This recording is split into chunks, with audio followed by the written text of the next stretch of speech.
बिहार पारा मेडिकल के छात्रों को यह लगने लगा था कि शायद बीसीईसी हमें भूल गया, शायद बीसीईसी का कैमरा मेरे तरफ नहीं आएगा, शायद बीसीईसी की नजर में मैं नहीं हूं। मैंने कहा बीसीईसी पारा मेडिकल के छात्रों को थोड़ा सा लेट से याद करेगा, लेकिन इतना बढ़िया से याद करेगा कि आपकी जीवन सफल हो जाएगा। मेरे साथी 18 अक्टूबर शाम 7 बजे रात 7 बजे तक लगभग नोटिस आया था बीसीईसी का, जिसमें बिहार पारा मेडिकल पीएम और पीएमएम का काउंसलिंग का डेट जारी हो गया। सर डेट जारी होना भी जायज था, आप सबको बड़ा तरस आया बीसीईसी ने। सर जब डेट जारी हुआ ना तो मैं तो बड़ा खुश था। सर आज के इस वीडियो में ना 2 परेशानी खत्म कर दूंगा। अगर आप ANM, GNM, D pharma, OT assistant, lab technician, x-ray, आप जो भी चीज के लिए फाइट करना चाहते हो ना, तो उसकी आज एग्जैक्ट कट ऑफ हम बताने वाले हैं। अगर आपका अगर इतना रैंक है तो आपको कौन सा कॉलेज मिलने वाला है, क्या अगर आपका रैंक 15,000 है, 20,000 है, क्या 10,000 है, तो क्या आपको जीएनएम मिलेगा? क्या आपका रैंक 30,000 है, 25,000 है, 50,000 है, तो क्या एएनएम मिलेगा? क्या आपका रैंक 25,000 है, 20,000 है, तो क्या D pharma, OT assistant, lab technician, x-ray मिलेगा? क्योंकि सर आपको पता होगा पिछले साल ये था कि 45,000 वाले को एएनएम मिला है सेकेंड लिस्ट में, 12,000 वाले को जीएनएम मिला है, 15,000 वाले को एससी एसटी वाले लड़कियां को भी जीएनएम मिला है। ये सारे चीजों के ऊपर हम चर्चा करेंगे और काउंसलिंग, जो लोग काउंसलिंग की प्रक्रिया क्या है, काउंसलिंग कैसे करना है ना, उसकी भी हम आपको टिप्स एंड ट्रिक देंगे। क्योंकि सर आपको वही परिवार है जो कितने लोगों की सपना को साकार किया। ठीक है सर, आइएगा। सबसे पहले मैं आपको यह बताना चाहता हूं, नोटिस की तरफ आता हूं। यह नोटिस में साफ शब्दों में लिखा हुआ है, seat matrix posting on website. मैंने आपको बार बार कहा था कि काउंसलिंग शुरू होने से 2 दिन पहले सीट मैट्रिक्स जारी होगा। सीट मैट्रिक्स में मैंने आपको कहा था कि कुछ सीटें बढ़ेगी, जैसे समस्तीपुर के कॉलेज में कुछ सीटें बढ़ेगा, जहां तक मुझे अंदाज है, क्योंकि बीसीईसी ने खुद कहा था एक बार कि पारा मेडिकल को कुछ सीटें बढ़ेगा, क्योंकि सर कॉलेज बढ़ा है, लगभग ऑलमोस्ट कोर्स का सीट बढ़ेगा। किसी कोर्स में 10 गो सीट बढ़ेगा, किसी में 50 गो सीट बढ़ेगा, किसी में 60 गो सीट बढ़ेगा, लेकिन ऑलमोस्ट कॉलेज में सीटें बढ़ेगी। यह आपको तब पता चलेगा जब सर आपके पास सीट मैट्रिक्स आएगा। लेकिन बीसीईसी ने यहां पे गलत है। बीसीईसी ने कहा था कि हम 18 अक्टूबर को आपको सीट मैट्रिक्स जारी कर देंगे, लेकिन बीसीईसी ने 18 अक्टूबर को सीट मैट्रिक्स जारी नहीं किया। आज आपका 19 अक्टूबर है, शायद आज रात तक में सीट मैट्रिक्स आ जाए। ठीक है, आ जाइएगा। जैसा ही सीट मैट्रिक्स आएगा तो हमारे पास एक चार्ट वाली वीडियो आएगी, जिसमें मैं आपको यह बताऊंगा कि अगर आपका रैंक 10,000 है तो आपको कौन सा कॉलेज को 1 नंबर पे रखना चाहिए। क्योंकि सर जब तक सीट मैट्रिक्स जारी नहीं होता है न्यू वाला, तब तक हमें कैसे पता चलेगा कि किस कॉलेज में कितना सीट खाली है, किस कॉलेज में एससी के लिए कितना खाली है, एसटी के लिए कितना खाली है, हमें ये तो पता चलनी चाहिए ना। इसीलिए हमें सीट मैट्रिक्स का इंतजार है। जैसा ही सीट मैट्रिक्स आता है, हम आपकी परेशानी को जड़ से खत्म कर देंगे, जैसे मैंने सर पॉलिटेक्निक के छात्रों को मैंने जड़ से खत्म किया था। बस आप लोग इस चैनल के साथ जुड़ जाइएगा। यह परिवार आपका है और यह परिवार आपके लिए जीना चाहता है। हमारी कोई सपना नहीं है, बस हमारी सपना एक ही है कि आप सक्सेस हो जाओ। ठीक है, आइएगा सर। अब हमारी कहानी सर ये है, स्टार्टिंग डेट जो आपका ऑनलाइन काउंसलिंग का है, वो आपको काउंसलिंग ऑनलाइन होगा, जिसका स्टार्टिंग डेट आपको 21 अक्टूबर है।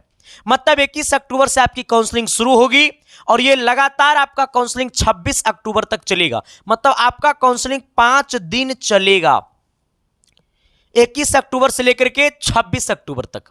ठीक है, आइएगा सर। अब बताओ, ये 5 दिन में आप कभी भी काउंसलिंग करवा सकते हो, कोई दिक्कत नहीं। दूसरी बात सर, आपका जो काउंसलिंग का पहला अलॉटमेंट लेटर जो आएगा वो आपको 30 अक्टूबर को आएगा। काउंसलिंग का पहला अलॉटमेंट लेटर जो आएगा वो 30 अक्टूबर को आएगा। और डाउनलोडिंग अलॉटमेंट ऑर्डर, जिनका फर्स्ट राउंड में नाम आएगा ना, उनका डाउनलोड जो अलॉटमेंट, जैसे आपका नाम आएगा फर्स्ट राउंड में, तो आपका एक अलॉटमेंट लेटर डाउनलोड करना पड़ेगा। वही अलॉटमेंट लेटर में आपको बताया जाता है कि आपको वेरिफिकेशन के लिए कहां जाना है। ठीक है, कौन सा कॉलेज आपको मिला है। तो ये अलॉटमेंट लेटर आपको 30 अक्टूबर से लेकर के 6 अक्टूबर तक डाउनलोड होगा। फिर आपका जो फर्स्ट राउंड का डॉक्यूमेंट वेरिफिकेशन एंड एडमिशन, पहला राउंड में जिनको कॉलेज मिलेगा उसका डॉक्यूमेंट वेरिफिकेशन एंड एडमिशन जो है वो आपको सर 1 नवंबर से लेकर के सर आपको 6 नवंबर तक होगा। मैंने क्या कहा सर, मैंने कहा कि फर्स्ट राउंड का जो एडमिशन है वो आपको 1 नवंबर से लेकर के 6 नवंबर तक होगा। ठीक है सर, आइएगा इसके बाद आपको सेकेंड राउंड जो है, सेकेंड राउंड का जो रिजल्ट है वो आपको आएगा 13 नवंबर को। कितना नवंबर को आएगा सेकेंड राउंड? 13 नवंबर को आएगा सेकेंड राउंड, जिसका डाउनलोडिंग अलॉटमेंट ऑर्डर जो होगा वो आपको 13 से 19 नवंबर तक होगा। और इसकी डॉक्यूमेंट वेरिफिकेशन जो है सेकेंड राउंड का वो आपको 14 नवंबर से 19 नवंबर तक होगा। सर इसकी परेशानी तो खत्म हो गई। सर आपको काउंसलिंग उस अनुसार से करना है, क्योंकि पारा मेडिकल या कुछ भी हो गया, काउंसलिंग एक ही बार होता है, एक ही बार काउंसलिंग से 2 बार कट ऑफ आता है। तो आपको इस अनुसार से काउंसलिंग करना है कि अगर आपको पहला राउंड में कॉलेज नहीं मिला तो दूसरा राउंड में कॉलेज मिल जाए। ऐसा नहीं कि आपका रैंक 50,000 है तो 1 नंबर में मार देंगे पटना PMCH, पटना PMCH मारने से मिल जाएगा। अगर 50,000 रैंक ला करके आप पटना PMCH मार रहे हैं तो जिसका रैंक 5 है, जिसका रैंक 100 है, जिसका रैंक 1000 है, वो कहाँ मारेगा? लंदन नहीं। मैंने बार बार समझाया है कि काउंसलिंग की प्रक्रिया क्या है। ठीक है, अब आइएगा, हमारी कहानी यहां तक शुरू हो गई। अब मैं आपको एक चीज और बता देना चाहता हूं। हमारी बस एक ही मोटिव रहता है मेरे साथी कि मैं आपको एक ही वीडियो में आपकी पूरी परेशानी को मैं खत्म कर दूं। आप आइएगा सर BCC के ऑफिशियल वेबसाइट पे, तो आप BCC यहां पे सर्च करोगे गूगल में तो आपको इस प्रकार से खुलेगा। देखो, जैसा ही आपके पास सीट मैट्रिक्स आएगा ना, तो PM और PMM का सीट मैट्रिक्स आपको ये डाउनलोड सेक्शन वाला में दिखा देगा। ठीक है, अभी तक आपका सीट मैट्रिक्स अपलोड नहीं हुआ, अपलोड होगा तो आपको यहाँ पे सीट मैट्रिक्स दिखा देगा। ठीक है, आएगा, जैसा ही सीट मैट्रिक्स आएगा हमारी एक वीडियो आएगी जिसमें मैं आपको कंप्लीट बता दूंगा कौन सा रैंक पे कौन सा कॉलेज मिलेगा। ठीक है, पहले अब ये आ जाओ सर। देखो, पहले मैं आपको बताना चाहता हूं PMM वाले के लिए, इसके बाद मैं जाऊंगा PM पे। ये बार बार कहता है PMM वाला कि सर हमें बहुत दिक्कत है। देखो, आप मेरी बात को समझने की कोशिश करिएगा। PMM में हमारी कहानी को ऐसे समझिएगा। देखो, ये PMM जो होता है ना, वो 10th लेवल का फॉर्म भरा जाता है। ये PMM में देखो, हमारी कहानी को समझना, ये PMM ग्रुप का जो छात्र होता है ना, वो 50% छात्र वो है, 50 क्या, PMM ग्रुप में 90% छात्र वैसे होता है जो मतलब पॉलिटेक्निक और PMM दोनों ग्रुप का फॉर्म भरता है। ठीक है, क्योंकि PMM जो है ना सर, वो PMM है जो 10th लेवल का फॉर्म भरा जाता है। इसमें 90% छात्र वैसे होते हैं जो पॉलिटेक्निक का भी फॉर्म भरता है और PMM का भी फॉर्म भरता है, क्योंकि वो 10th का एग्जाम देते हैं और पारा मेडिकल का फॉर्म भरते हैं। तो उसी में आपको पॉलिटेक्निक का भी फॉर्म भर देते हैं, क्योंकि अगर आप ग्रुप अगर पॉलिटेक्निक का फॉर्म भरिएगा एक ग्रुप का तो 840 लगता है। अगर एक ही साथ में PMM का भी भर दीजिएगा तो दोनों मिलाकर के आपको 940 रुपया लगेगा, क्योंकि 100 रुपया ज्यादा लगता है इसमें। अब आ जाओ सर, आपको पता है कि पॉलिटेक्निक की सारी प्रक्रिया खत्म हो गई, तो आप ये समझ लो कि जिनका रैंक पारा मेडिकल में अच्छा है तो उनका पॉलिटेक्निक में भी अच्छा होगा। आपको होगा यार, मैंने क्या कहा है, जिनका पारा मेडिकल में रैंक अच्छा है तो उनका पॉलिटेक्निक में भी रैंक अच्छा होगा।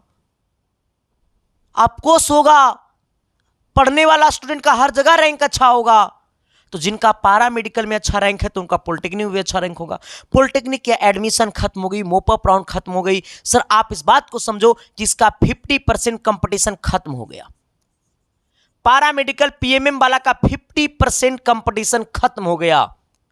अब ये बताइएगा, जिनका पारा मेडिकल में 25,000 रैंक है ना, जिनका पारा मेडिकल में 25,000 के का मतलब होता है 1000, जिनका पारा मेडिकल में 25,000 रैंक है, मैं उन छात्रों को यह कहता हूं कि आपका 25,000 रैंक नहीं है, आपका रैंक जो है, क्योंकि इसमें 50% खत्म हो गया, आपका रैंक 12,000 है रियल में। अभी मैंने क्या कहा, मैंने कहा अगर आप पारा मेडिकल PMM ग्रुप से हैं तो अगर आपका रैंक 25,000 है तो आपका रैंक 25,000 नहीं है, ये 25,000 में 50% छात्र जो है वो P ग्रुप में सेलेक्ट हो गया, तो आपका रैंक कितना है, 12,000 है। अब मेरी कहानी को समझिएगा, ये PMM ग्रुप 10th लेवल का फॉर्म भरा जाता है। 10th लेवल का फॉर्म भरने के बाद क्या है ना, 11th में एडमिशन लोग लेता है, क्योंकि सर एग्जाम दिया 10th का मार्च में, सर कोई नवंबर तक बैठा रहेगा, नहीं बैठा रहेगा, वो 11th 12th में एडमिशन ले लेता है 11th में। तो इसमें क्या है ना कि इसमें भी आपको 50% छात्र ऐसा है, आपको इसमें भी 50% छात्र ऐसा है जो 11th में एडमिशन ले लिया है। अपने आईआईटी जेईई की तैयारी करने लग गया, नीट की तैयारी करने लग गया, 1-1 लाख रुपया कोचिंग में एडमिशन के लिए दिया पैसा, और अपनी जर्नी को स्टार्ट कर दिया 12th बोर्ड एग्जाम की तैयारी करने में, आईआईटी की तैयारी करने में। तो अब इसका 50% कहानी फिर खत्म हो गया। तो अब आपका रैंक जो 25,000 से आया था 12,000 में, अब आपका रैंक एक्चुअल में 12,000 नहीं है, अब आपका रैंक एक्चुअल में 6,000 है। तो आप ये समझिएगा कि अगर आपका रैंक 25,000 है तो आप 25,000 छात्रों के पीछे नहीं है, आप जो है वो मात्र 6,000 छात्रों के पीछे है। क्योंकि सर पारा मेडिकल की अब आशाएं जो था वो लगभग स्टूडेंट छोड़ दिया था, क्योंकि इतना ज्यादा लेटे हो गया था। सर ये रियल कहानी है। आपके दोस्त होंगे, आपके साथी होंगे जो पॉलिटेक्निक का पारा मेडिकल का फॉर्म भरा होगा, अब 11th का तैयारी करने लग गया होगा। आपको लगता है कि 1 लाख रुपया कोचिंग में दे दिया वो छोड़ करके आएगा इधर? नहीं आएगा सर, आइएगा। तो अब इसकी गारंटी ये है सर कि जिनका भी रैंक 25,000 तक है पीएमएम ग्रुप में, सर वो आप अच्छी तरीके से काउंसलिंग करिए, कॉलेज मिल जाएगा। अच्छी तरीके से काउंसलिंग कैसे होता है मैं आपको बताऊंगा, ठीक है। तो आपका कंपटीशन यही है, आपका 25,000 रैंक है तो आप 25,000 छात्र से पीछे नहीं है, आपका एक्चुअल में 6,000 छात्र से पीछे आप है, ठीक है। अब आइएगा थोड़ा सा मैं आपको लेकर के आता हूं D pharma, OT assistant, GNM, ANM को लेकर के। क्योंकि जीएनएम एएनएम के बच्चे कहते हैं सर आप हमारे ऊपर ध्यान नहीं देते हैं क्या, क्या बोलता है इसको, डी फार्मा सबके। देखो सबसे पहले मैं आपको जीएनएम की चर्चा कर देना चाहता हूं। देखो मैं आपको हमेशा से कहता हूं जीएनएम में आपको सीटें लगभग कम होती है, जीएनएम की कंपटीशन हाई होती है। जीएनएम की कंपटीशन हाई होने का रीजन ये है कि जीएनएम पारा मेडिकल के सबसे बेस्ट कोर्सेस होता है, ठीक है। जीएनएम जो है वो पारा मेडिकल की सबसे बेस्ट कोर्स होता है, जहां पे लगभग 3.5 साल मतलब 4 साल की कोर्सेस होती है, जिसको बोला जाता है मिनी बीपीएससी। जीएनएम वाले छात्रों को बोला जाता है मिनी एमबीबीएस, मतलब एमबीबीएस का छोटा भाई है जीएनएम। क्योंकि जीएनएम जो है वो काफी लेवल वाला डॉक्टर बनते हैं, ठीक है। ये जीएनएम के लिए ओनली फॉर लड़कियां फाइट करती है बिहार में, ओनली फॉर गर्ल्स। सरकारी से ओनली फॉर गर्ल्स फाइट करती है। अब देखो वही गर्ल्स फाइट करेगा जिसका 12th पास है, जो पीएम का फॉर्म भरा हुआ है। देखो मैं पीएम की चर्चा में कर रहा हूं, जो 12th पास है क्या चीज से, मैथ से या बायो से। अगर आपका 12th में मैथ या बायो है, लड़की है, तो आपको जीएनएम मिलेगा। अगर आपका इंटर में मैथ चाहे बायो है तो, आर्ट्स है इंटर में तो नहीं मिलेगा, तब आपको एएनएम मिलेगा। लड़का को जीएनएम बिहार में नहीं मिलता है। फिर मैं आपका यही कहानी को मैं खत्म करता हूं यहीं पे कि अब बताओ जीएनएम में अगर आप जीएनएम के लिए फाइट करना चाहते हो तो सबसे पहले ये समझिएगा। अब देखो यहां पे 3 टाइप का लड़का होता है। पहले एक एएनएम की चर्चा करता हूं। देखो एएनएम क्या है ना कि एएनएम सिर्फ गर्ल्स को मिलता है। एएनएम आइएगा, एएनएम 12th पास का ही है। आपको पीएम ग्रुप ऐसे भी 12th पास पे भरा जाता है। इसमें सब कोई फाइट कर सकता है, मैथ वाला, बायो वाला, आर्ट्स वाला, इसमें सब कोई लड़ सकता है, लड़कियां, ठीक है। आइएगा अगर मैं आपको करूंगा डी फार्मा की चर्चा, देखो तो डी फार्मा बॉयज और गर्ल्स दोनों को मिलेगा, लेकिन वो बॉयज को मिलेगा जो बॉयज को इंटर में मैथ है, चाहे इंटर में सर बायो है ना। अगर बॉयज आप गर्ल्स हैं तो अगर आपका इंटर में मैथ और बायो है तो आप डी फार्मा ले सकते हो। जैसे एक्सरे हो गया, लैब टेक्नीशियन हो गया, ओटी हो गया, वो तमाम चीज़ों के ऊपर हम चर्चा करेंगे। देखो सबसे पहले मेरी कहानी को समझिएगा। जैसे मानो सर क्या है ना, मैं लड़की हूं, मानो ना ये संदीप कुमार है, संदीप कुमारी, अच्छा मान लो संदीप कुमार है ये, ठीक है। अब मेरी बातों को समझिएगा। मेरा रैंक सर 30,000 है, सुनते जाइएगा मेरी कहानी को।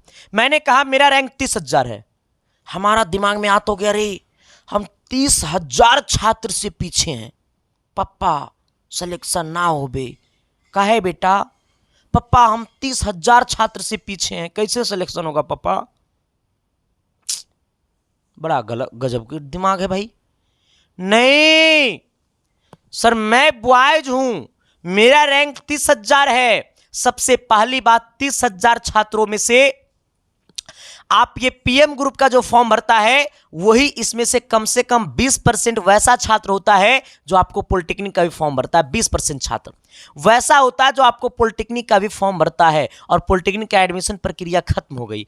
तो अब पहले ये कर दो ना, ये 30,000 में से ना कम से कम 30,000 रैंक जो आपका है ना, उसमें से कम 2,000 वैसा छात्र होगा जो पॉलिटेक्निक का भी फॉर्म भरा होगा और वो एडमिशन पॉलिटेक्निक में ले लिया होगा। पहली बात कहानी, अब आपका कितना आ गया, 28,000 रैंक पे आ गया, 2,000 छात्र छट गया। अब आइएगा सर, अब आपके पास आपका रैंक 30,000 था, लेकिन अब आपका इसमें 2,000 वैसे छात्र होगा जो पॉलिटेक्निक का भी फॉर्म भरा होगा, वो एडमिशन लेकर के घसक गया होगा। अब मेरी बातों को सुनिएगा। आइएगा, इसमें से क्या है ना, इसमें से कम अगर आपका रैंक 30,000 है, 30,000 छात्रों से पीछे, तो उसमें से कम 5,000 वैसे छात्र होगा जो काउंसलिंग इतना लेट आने की वजह से वो बीए में एडमिशन ले लिया होगा, या फिर वो प्राइवेट कॉलेज में एडमिशन ले लिया होगा, या फिर वो किसी और चीज़ों की तैयारी करना शुरू कर दिया होगा।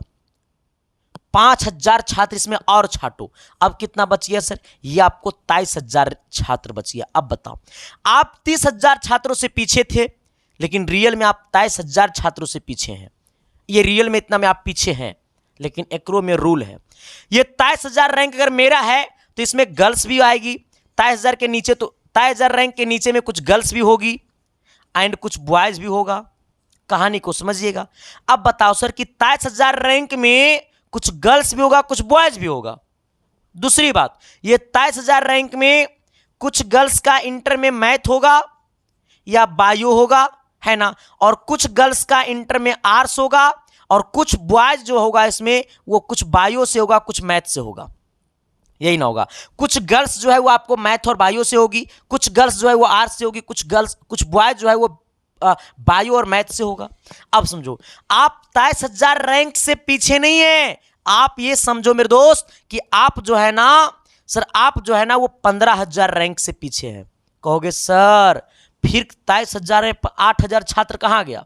इसमें से 8,000 वैसे छात्र होंगे जो आपका गर्ल्स होगी। कितना होगा सर? वो गर्ल्स होगी, और गर्ल्स में क्या चीज से होगी? आर्ट्स से होगी इंटर में। क्योंकि आपको पता है कि पीएम ग्रुप में सबसे ज्यादा अगर सीटें किसी चीज में है तो वो आपको वो एएनएम में है। लगभग पूरे बिहार में 73 गो कॉलेज है एएनएम की। अब सोचो जरा, तो उसमें 23,000 रैंक में कम से कम आपको 8,000 वैसे लड़कियां होगी जो इंटर में आर्ट्स होगा, तो वो तो आपका कंपटीशन से हट गया। आपका रियल में रैंक 30,000 नहीं था, रियल में आपका रैंक 15,000 था। अब इसमें से बॉयज और गर्ल्स फिर मैथ और बायो वाला छटेगा। इसमें से कम ना आपको कम से कम 7,000 वैसी लड़कियां होगी जो बायो से होगी इंटर में। इसमें 7,000 गर्ल्स होगा जिसका इंटर में क्या होगा? बायो होगा या मैथ होगा। अब बच गया सर 8,000। तो रियल में आपका रैंक 30,000 नहीं है, रियल में आपका रैंक 8,000 है। समझ गए ना कैसे स्टूडेंट की बंटवारा होता है? ठीक है, इसीलिए अगर आपका रैंक 15,000 है तो आप जीएनएम के लिए अप्लाई करिए, मिल जाएगा।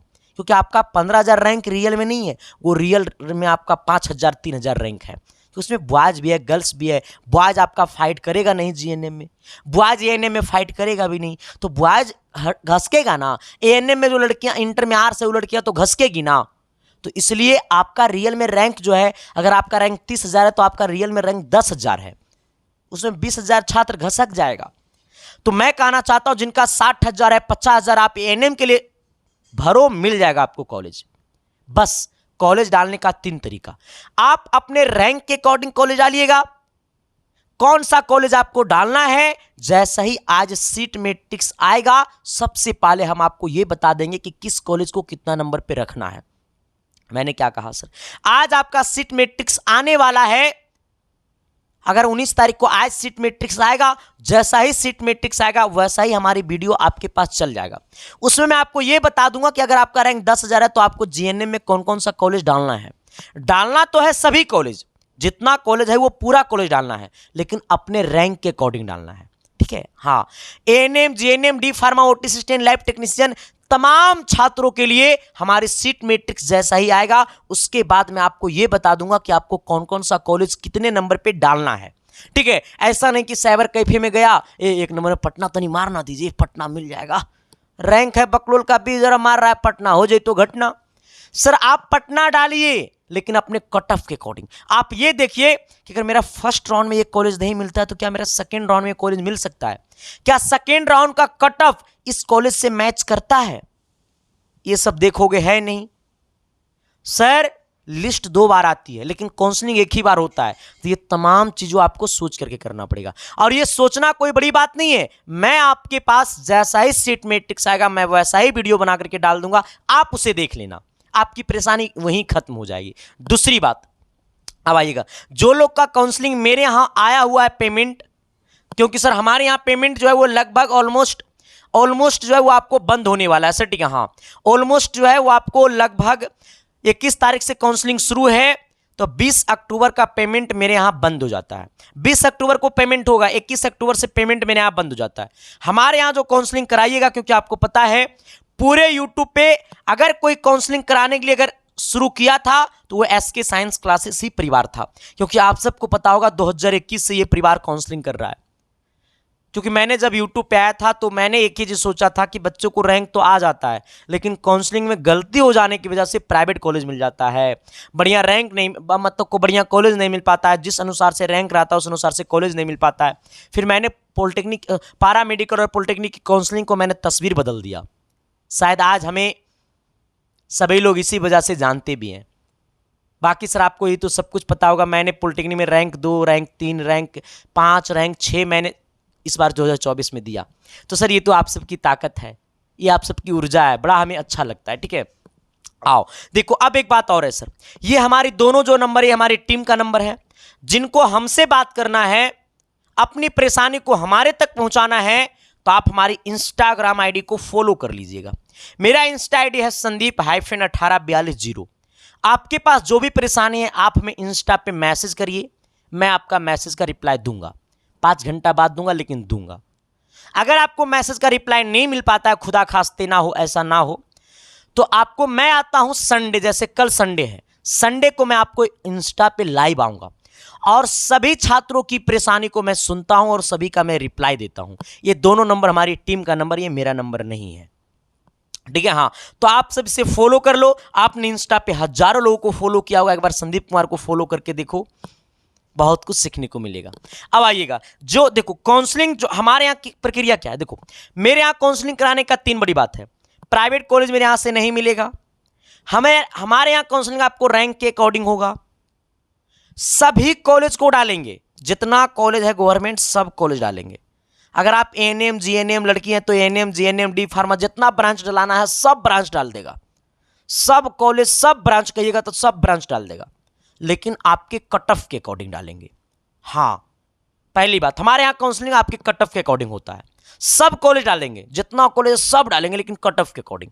दूसरी बात, प्राइवेट कॉलेज में काउंसलिंग मेरे यहाँ नहीं होता है और गलती से भी आप लोग प्राइवेट कॉलेज मत डालिएगा। तीसरी बात, काउंसलिंग का जो रियल रूप होता है वही तरीका से मेरे यहाँ काउंसलिंग होता है।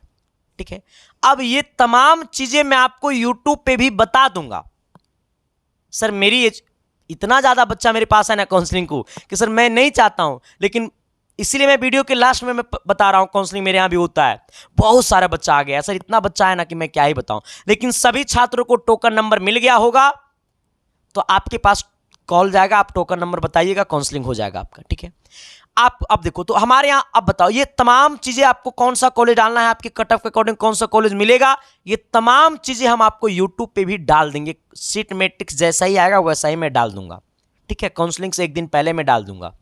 ठीक है, हाँ, तो आप खुद से काउंसलिंग कर लेना, लेकिन जो मैं वीडियो डालूंगा उसे आप देख लेना और उसी अकॉर्डिंग आप काउंसलिंग कर लीजिएगा। ठीक है, हाँ, तो ऐसा नहीं कि सब कोई मेरे यहाँ से करेगा, नहीं हो पाएगा सबका सर मेरे यहाँ। ठीक है, हाँ, इसलिए आप लोग काउंसलिंग खुद से कर लीजिएगा, मैं आपको टिप्स एंड ट्रिक्स सब कुछ बता दूंगा। ठीक है, आइएगा, लेकिन जिनका रैंक 50,000 है, 40,000 है, एएनएम के लिए आप आराम से अप्लाई करिए, आपको कॉलेज मिल जाएगा।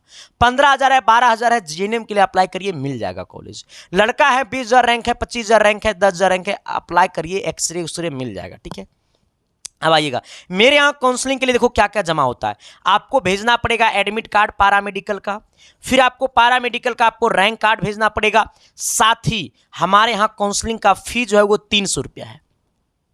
सर 2021 में मैंने जब काउंसलिंग शुरू किया था तो मात्र मैं 500 रुपये में काउंसलिंग करना शुरू किया था, जो कि यूट्यूब पे सबसे पहला टीचर है जो मैंने काउंसलिंग शुरू किया था। सर इसमें पता था मैं 300 रुपये में, मेरे पास पता है एक काउंसलिंग पे मुझे 20 रुपये बचता है। मैं ये भी नहीं चाहता हूँ, मैं काउंसलर से कहता हूं कि मुझे पैसा नहीं चाहिए, बस बच्चे को खुश कर दो। और यही वजह है साथी कि मैंने शुरू किया था और आज अब तक मैं जिंदा हूं और आज तक बच्चों को इतना रिस्पेक्ट मिलता है कि मैं बता नहीं सकता हूं। और मैं चाहता हूं सर मुझे पैसा नहीं कमाना है, मुझे इज्जत कमाना है, क्योंकि हमारी उम्र भी बहुत है। मैं कोर्स से बड़ा पैसा कमा लेता हूं सर, ये सब क्या है। ठीक है, तो बस आप लोग की भलाई करना ही हमारी सबसे बड़ी ताकत होती है सर। ठीक है, ऐसा नहीं लगा कि अरे मास्टर बस सिर्फ भलाई करता है, फेंक रहा है, नहीं, हमरा नहीं बचेगा 10 रुपया 20 रुपया तो हम क्या करेंगे रे, नहीं ये नू करेंगे, हमरो पेट नू है चला। अरे हमारे पास भी तो पेट ना है जी, हम भी खाने न खाते हैं, हम हवा पीते थोड़ू ना है, हमरो 2 रुपये बचना ना चाहिए। लेकिन हाँ, आपकी पैसा जब दोगे ना तो असल में आपकी कर्ज की मैं अदा करूंगा। लेकिन मैं छात्रों से फिर कहता हूं, मैं आपको सीट मैट्रिक्स के बाद बता दूंगा, आप यूट्यूब पे देख लेना, जैसे जैसे बताऊंगा वैसी काउंसलिंग करना, कॉलेज फिक्स मिल जाएगा। और जैसे मैं आपको बताऊंगा आप वैसा ही काउंसलिंग करना, और वैसा ही काउंसलिंग मैं भी करता हूं, ठीक है। ऐसा नहीं कि हम संदीप सर से नहीं कराएं तुमको कॉलेज नहीं मिलेगा, सबको कॉलेज मिलेगा, काहे नहीं मिलेगा, ठीक है। हाँ, बस चैनल से जुड़ जाइएगा, जैसे अगला वीडियो जाएगा आपके पास नोटिफिकेशन चल जाएगा। अब बताइए भेजना क्या है, ये तीन चीज आपको भेजना है सर, ये नंबर पे चाहे ये नंबर पे, ये दोनों नंबर हमारी टीम का नंबर है। ये नंबर आपको सुबह 9 बजे से लेकर के शाम 7 बजे तक ये नंबर चालू रहेगा, शाम 7 या 8 बजे तक ये नंबर चालू रहेगा, ठीक है। अब बताओ sir, admit card, rank card, इस दो में से किसी भी नंबर पे भेजना। अगर आप इस पे भेज दिए तो इस पे मत भेजिएगा, अगर इस पर भेज दिए तो इस पे मत भेजिएगा, अगर इस पर भेज दिए तो इस पे मत भेजिएगा, ठीक है। दूसरी बात, पेमेंट कहां करना है, तो ये वाला रैंक कार्ड, एडमिट कार्ड, ये दो में से किसी भी व्हाट्सएप नंबर पे भेज दीजिएगा। दूसरी बात, पेमेंट कहां करना है, तो ये वाला व्हाट्सएप नंबर और ये वाला व्हाट्सएप नंबर, दोनों व्हाट्सएप के डीपी में जहां फोटो लगता है ना, उसी डीपी में क्यूआर कोड लगा होगा। सर नंबर पे पेमेंट मत करना, क्योंकि नंबर पे ना हमको बैंक वाला बैन कर दिया कि आप इतना पेमेंट नंबर पे काहे लेते हैं, ठीक है। तो ये नंबर और ये नंबर, ये दोनों व्हाट्सएप नंबर के डीपी में क्यूआर कोड लगा हुआ है, ठीक है। हाँ, क्यूआर कोड लगा हुआ है, ठीक है, स्कैनर जिसको बोलते हैं, ठीक है। या फिर ये वाला व्हाट्सएप नंबर या ये वाला व्हाट्सएप नंबर पे मैसेज करोगे कि सर क्यूआर कोड सेंड करिए, तो मैं आपके पास क्यूआर कोड सेंड कर दूंगा। उसी क्यूआर कोड पर आपको 300 रुपये पेमेंट कर देना है, और वो पेमेंट का स्क्रीनशॉट लेना है, और पेमेंट का स्क्रीनशॉट चाहिए नंबर पे भेज देना है। जैसा ही भेजोगे तो आपके पास ओके का मैसेज आएगा, फिर आपको टोकन नंबर मिल जाएगा। फिर कहोगे सर क्या प्रूफ है कि मेरा काउंसलिंग हो गया। जब काउंसलिंग शुरू होगा तो आपके पास कॉल जाएगा, जब आपके पास कॉल जाएगा तो आपको 20 मिनट आपको कॉल पे रखा जाएगा। वो 20 मिनट में आपको यह बताना है कि आप किस जिला से हैं, आपको कौन सा ब्रांच चाहिए, कौन सा कॉलेज चाहिए, आपसे सब कुछ बात किया जाएगा। फिर उसी अकॉर्डिंग आपका काउंसलिंग होगा। फिर जब आपका काउंसलिंग पूरा हो जाएगा, ओटीपी जाएगा, बता दीजिएगा। जब काउंसलिंग पूरा हो जाएगा तो आपके पास काउंसलिंग का रिसीविंग, कौन कौन सा कॉलेज मैंने डाला है, वो आपके व्हाट्सएप नंबर पे डाल दिया जाएगा। ऐसा नहीं कि आपने पैसा भेज दिया काउंसलिंग हो गया, नहीं, पैसा भेजने के बाद आपके पास कॉल जाएगा, फिर आपके पास 10 मिनट कॉल पे रहना होगा, फिर आपके पास काउंसलिंग का रिसीविंग भेज दिया जाएगा। कोई दिक्कत नहीं ना। Thank you. एक और हमारी वीडियो जाएगा, उसे भी देख लेना। थैंक यू, बहुत बहुत धन्यवाद आप सभी को। और बिहार पारा मेडिकल की बैच भी 2025 के लिए आ रहा है। सर हमारी एक क्रांति है कि पारा मेडिकल में भी इस बार टॉपर देना है, ठीक है। थैंक यू, बहुत बहुत धन्यवाद। चैनल पे पहली बार आए थे तो सब्सक्राइब कर ही लीजिएगा, नहीं करिएगा कर लीजिएगा। Thank you.